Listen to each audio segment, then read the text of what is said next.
Good morning friends. आज मैं गीतांजलि जोशी। आज खास वीडियो है मेरा उन बच्चों के लिए जो बोर्ड के एग्ज़ाम्स की तैयारी कर रहे हैं और जो बहुत ज़्यादा परेशान भी होंगे और जिन कंफ्यूजन भी होगा कि क्या लर्न करें क्या ना करें। तो ऐसे में मतलब हमें एक शेड्यूल बनाना चाहिए। तो मैं आपको कुछ टिप्स देती हूँ, उससे रिलेटेड अगर आप उसको कर सकते हैं तो बहुत बेटर रहेगा। सबसे पहला मेरा यही रहेगा कि आप लोग एमसीक्यू क्वेश्चंस को अच्छे से कीजिए। ठीक है, इसमें आपके नंबर अगर प्रॉपर अगर आप आंसर को बिल्कुल अच्छे से करते हैं तो आपके पूरे मार्क्स हैं। फिर उसके बाद आता है आपका केस स्टडी। अगर आपने रीडिंग की है, चैप्टर्स आपने रीड किए हैं और आपको एक केस स्टडी आता है, उसमें 2-3 क्वेश्चन या 5 क्वेश्चंस होते हैं जो आपसे पूछे जाते हैं, तो उनको भी आप अगर अटेम्प्ट कर सकते हैं तो बहुत अच्छा रहेगा। तो उसमें भी आपके फुल मार्क्स रहेंगे। और फिर तीसरा आता है आपको लॉन्ग क्वेश्चन में सबसे ज़्यादा दिक्कत होती है लर्न करने की। तो ऐसे में उन बच्चों को क्या करना चाहिए कि जो भी क्वेश्चन है आप उससे रिलेटेड हेडिंग्स को अच्छे से लर्न कर लीजिए और उस हेडिंग में आप थोड़ा इतना समझ लीजिए कि उस हेडिंग के अंदर क्या आता है। अगर आपको हेडिंग लर्न है तो ऑब्वियसली आप उसको अच्छे से लिख लेंगे कि उसके अंदर का जो सब्जेक्ट है वो क्या है, और उसको आप एक्सप्लेन भी बहुत अच्छे से कर लेंगे। तो ऐसे में आप बोर्ड के एग्ज़ाम में बहुत अच्छे से मतलब आप कर सकते हैं। और अब जो है कि मेरा जो सब्जेक्ट है फिज़िकल एजुकेशन, उससे रिलेटेड मैं उन बच्चों को टिप्स दे देती हूँ।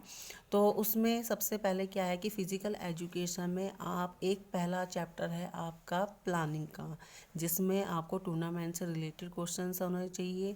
इसमें प्लानिंग क्या होती है, उसमें टूर्नामेंट्स कौन कौन से होते हैं और क्या उसके बेनिफिट्स होते हैं, तो ये सब आपको अच्छे से आना चाहिए।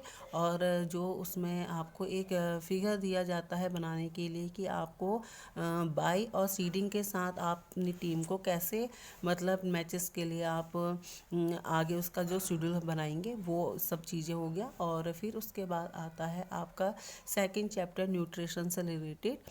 तो उसमें आपको क्या करना है, बैलेंस डाइट के बारे में आपको पढ़ना है। तो बैलेंस डाइट में क्या क्या होता है और बैलेंस डाइट किस लिए होता है, ये सब आपको करना है।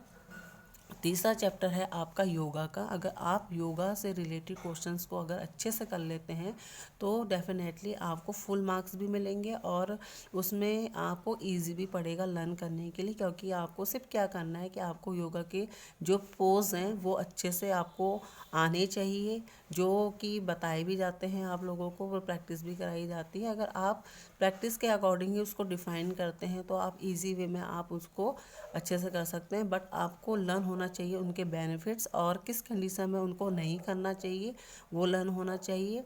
फिर देन आपका आता है एक चैप्टर, आपका आता है मोटर फिटनेस टेस्ट, जो कि मतलब जिसमें हमें मतलब हम कैसे डेवलपमेंट कर सकते हैं अपने मसल्स को, अपने फ्लेक्सिबिलिटी को, एंडोरेंस को। तो इससे रिलेटेड क्वेश्चंस आते हैं, वो आप अच्छे से लर्न कीजिए। और एक आता है आपका इंजरी से रिलेटेड, जिसमें आपको मेडिसिन और इंजरी के बारे में आपको पता होना चाहिए कि फर्स्ट एड क्या होता है, उसमें क्या क्या कंटेन होता है, कि मतलब किस तरीके की इंजरी में हमें क्या यूज़ करना चाहिए। तो ये सब है।